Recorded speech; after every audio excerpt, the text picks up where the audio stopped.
Welcome to Talk Purpose and Truth, shifting you into higher consciousness. A show that elevates, uplifts, and encourages listeners to grow, heal, awaken, and evolve. Eden and Kim include bold topics, interviews with inspiring guests, experts, and celebrities, intuitive readings, channeled messages, mental health awareness, and hot topics to expand your awareness. Tune in for unprecedented truth, authenticity, on-purpose discussions, and magical moments. Rise from the Ashes, which is a book that features the stories and trauma, resilience, and growth from the children of 9/11, the tragedy of 9/11. She's also a senior product and project manager at Disney Parks and Experiences in Florida. And she's happily married to her husband, John. They have a fertility journey that they're on right now, and it's being documented on social media, which we'll talk to her a little bit about that as well. So welcome, Peyton.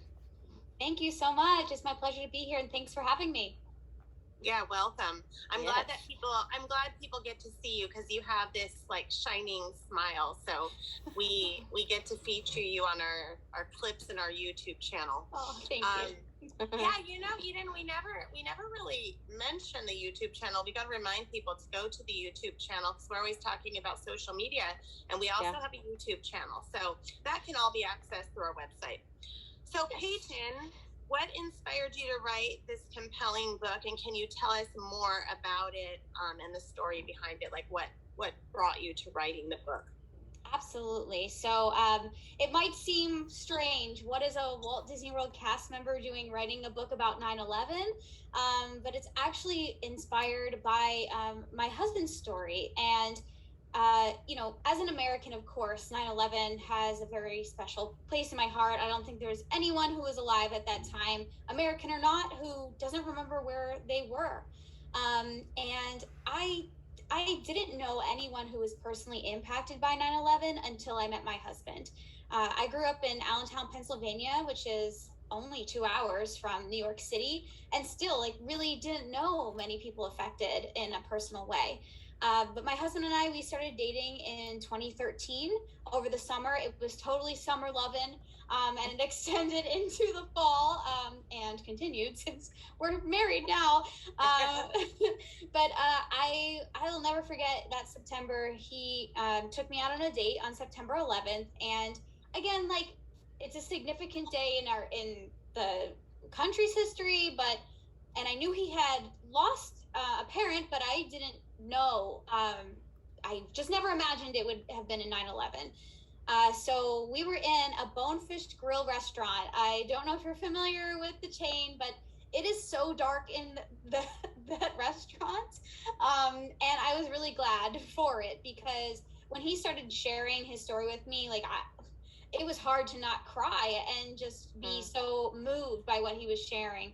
And so my husband, John Lynch, his father, Robert Henry Lynch Jr., was the property manager of Two World Trade at the time of 9/11. And his dad actually was out of the building and safe at the time of the attacks. And he called home. He left a voicemail. In fact, you got to think it's 2001, so we've got a cassette of the voicemail. Oh, wow. To this day, yes. Mm-hmm. And he said, "I'm out of the building. I'm safe. I love you. I'll call you as soon as I can. It's bad. It's really, really bad. But I love you." And that was it. That was the last anyone heard. But everyone thought he was fine, right? He called home. He said he was fine. Yeah. And my husband, his parents were divorced, so he was also living in Pennsylvania at the time, was in school, was in 7th grade, and the teacher had the TV on, as a lot of people did, because they didn't know what was going on. Yeah. And he raised his hand and said, "My dad works there." And I think that teacher will probably never forget that moment because no one else in the whole school, he was the only person who was impacted in a personal way in this whole school. So again, thought it was fine, went to go visit his family in New Jersey to just be with family and wait for the next call. And unfortunately, the next call never came. They went on to find, after collecting information from others who were there that day and knew his father, that he did indeed go back into the building, and was helping escorting others out, and was honored in 2005 with a Medal of Valor from George W. Bush that my husband and his family received in his honor at the White House, because he was recognized as a first responder that day for what he did. So you can imagine me hearing this for the first time. It was a lot. And I think in that moment, I was thinking also, like, if this were me, if this were my experience, I would not be the type of person my husband is. And I'm super biased. I married the guy, but he is, very positive, a great influence on others, really believes the best in life and people around him. And I thought I would be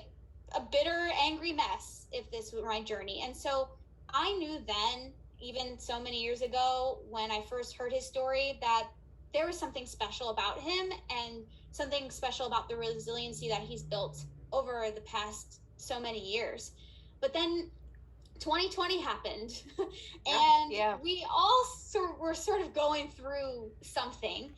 And we were in the midst, and continue to be in the midst, of our infertility journey. And I needed help. I needed a reference from others who have been through really challenging times of how I can get through this, because there's days I'm in the middle, I'm like, I can't see the end, and I've got to be able to keep going, right? I got to keep moving forward.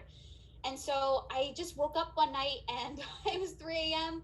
I tapped him on the shoulder. I'm like, I think I need to write this book about 9/11. He's like, yeah, go back to sleep. But I got his family's blessing. I reached out to an organization called Tuesday's Children, who has done a ton for the 9/11 community and a ton for my husband's family. And they helped me connect with over a dozen other 9/11 surviving children, so that I could speak with them, interview them, hear their stories, and then apply these lessons along with my own personal journey into this book that published in August. So in about a year's time, it was really the stretch of time that this project took place. And it moved so fast, but it was just something that I felt was so poignant for this time that we're currently in. Yes, absolutely. Wow. I was just getting like chills everywhere and tears, and I'm like, deep breath. It just, I don't know. I just feel all the energy of it all. You know what I mean? Like it's just, I think so many people can relate. If it's not about someone you know in 9/11, it's about someone you know in a similar situation, or yourself in a similar situation. And so that's very powerful that you were called to do that, I feel really, really fortunate that I was able to share these stories. They're super personal stories. And I know that the media and press, they want these stories. And a lot of these 9/11 surviving children they've had to protect their hearts from sharing, and yet they shared with me. And so that meant so much, because we are all going through tough stuff, even if it isn't 9/11 related. I think the thing is that the 9/11 stories, they bring everybody together, because we all knew where we were. We all want to know about these stories, but then it helps us peel out into the broader, scope of what grief and trauma does to us and how we can be resilient through it. Oh yeah, right. I don't think there's one person that would not be able to relate to that. Yeah. So I have two questions that just popped in my head. Two simple questions. The first one, have you written a book before? This was my first writing experience of a book. And I actually went through a really great program called the Creators Institute at George Washington University. I highly commend this program to anyone who is looking to write a book and doesn't know where to start. You have the idea, but it's like, how do I go about framing this? And they walked us through the entire process, worked with developmental editors along the way. And it's the most rewarding thing I think I've ever done in my life. Oh yeah. This in particular, this topic to be your first book, maybe your only, I don't know, but looks like you might be on that path, maybe Volume continuing. 2, Yeah, volume yeah, 3. You yeah. know, I think there's more. Well, there's more stories to share for sure. Mhm. You know, the stories that we've collected for this book in particular are all of people who lost fathers that day. And so I do think there is a story about those who lost mothers, even Yeah. though the ratio there is 3-1. And that's a Mm. whole other story for another day of how, you know, the time Yeah. and place, why that might be. But I also think, what about another 20 years from now? You know, where will they be again? Because they're now sort of all like emerging adults, and it'll be really interesting to see.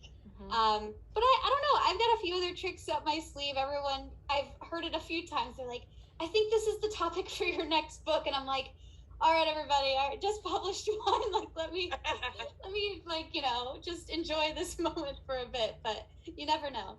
Wow. Okay. Well, the next question I wanted to know is, how did you get in touch with all these people to tell their stories, and why you? Why were they willing to share their story with you as opposed to anyone else who's ever asked them in the media? Yeah. So I started first with the Tuesday's Children organization, and I just reached out to them first to thank them for what they've done for my husband's family and now my family for so many years. And I shared with them that this was really a personal project to start for me, right? I wanted to learn how I can get through this challenging time that I'm going through. And I feel that they heard my heart in that, and they could see how much I'm impacted by 9/11 too, because sure, this isn't my dad, and I recognize that, but it still impacts my story, right? This is my future future kids' grandfather, or someone that I would call on for advice that I can't now.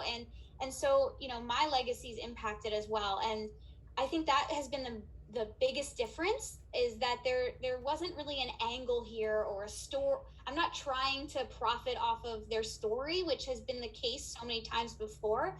I'm someone who lives this experience in a different way, but in a connected way to them. And so, you know, I had so many people reach out after Tuesday's Children sent out the newsletter to the folks under their umbrella, as well as just other folks I've reached out to who have spoken about 9/11 before, who said, yes, let's talk about it. And I was concerned, right? I never want to drudge up trauma again for people. And I was worried about doing that. Like, am I having a negative impact on people by asking them to share? And I spoke with a few folks in the mental health field, and some of them had mentioned, when you're able to find the common purpose in sharing your story, it becomes manageable, and you're able to work through that. And so many of them shared, you know, I'm able to share this with you because I think this is going to do good for other people. And I think that was the bigger difference in our conversations than maybe other conversations they've had before. Yeah. Totally. Yeah. Yeah. You know, Eden, we have a mutual friend, Chris, I won't say his last name, that survived being in 9/11 and survived many, many near-death experiences, like really crazy ones. And I always tell him he's supposed to write a book. I don't know which Chris you're referring to. You'll have to tell me later. Oh, okay. You will know. I can't believe you don't know. Okay. I have 3 that come to mind. Oh, okay. Well, I just won't say, just in case he wants privacy about it. Okay. Well, I'll need the book when it comes out. I'm sure he's got a story to tell. Yeah, totally.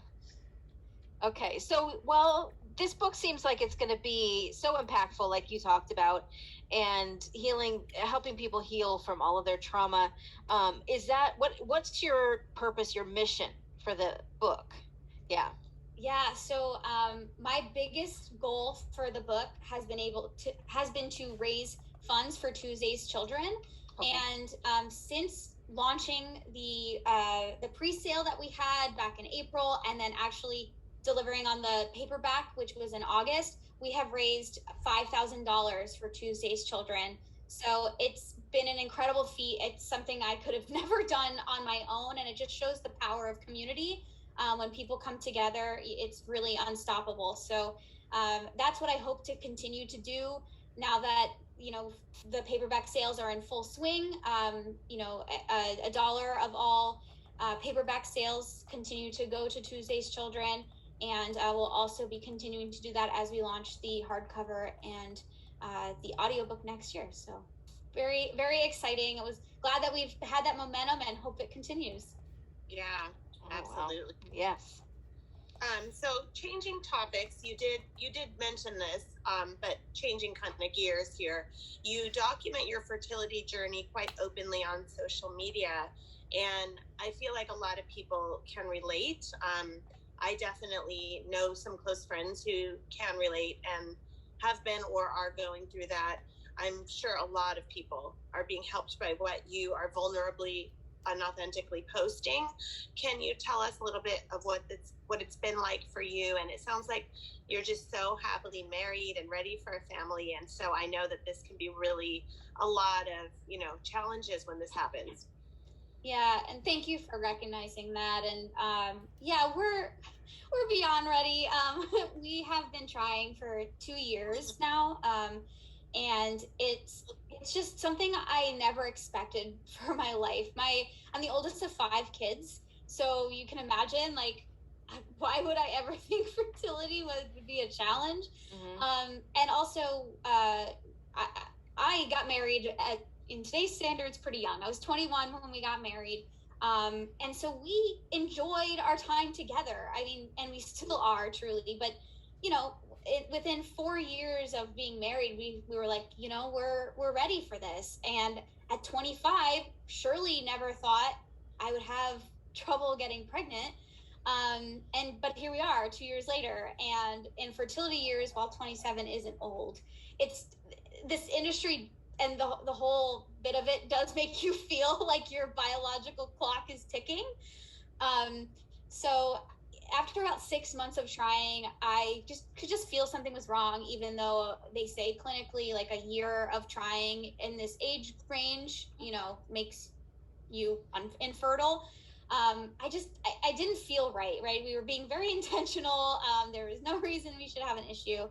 And a lot of my doctors pushed me away. And I think that was the hardest thing to hear, was that, well, you haven't been trying long enough, or just relax. And, finally I got them to run some tests, and everything wasn't fine. I have hypothyroidism as well as a prolactinoma issue. There's some clear ovulation and just hormonal issues that I have gone unrecognized for a while. And that, I think, I've learned so much about advocating for myself through this process. And it's so challenging, right? Because I get horrible white coat syndrome. Like, the last thing I want to do is go in. I don't feel confident in a doctor's office, and yet you have no choice, because otherwise they'll push you aside. And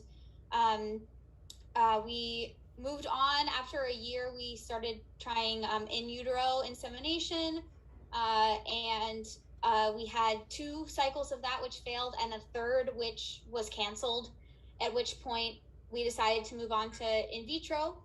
We just went through our first egg retrieval, and we were very hopeful. They actually retrieved 32 eggs, which is like a huge amount in the fertility world. We ended up with 18 fertilized, which, again, a huge amount. And by the end of it, we are now left with 3. And so it was devastating.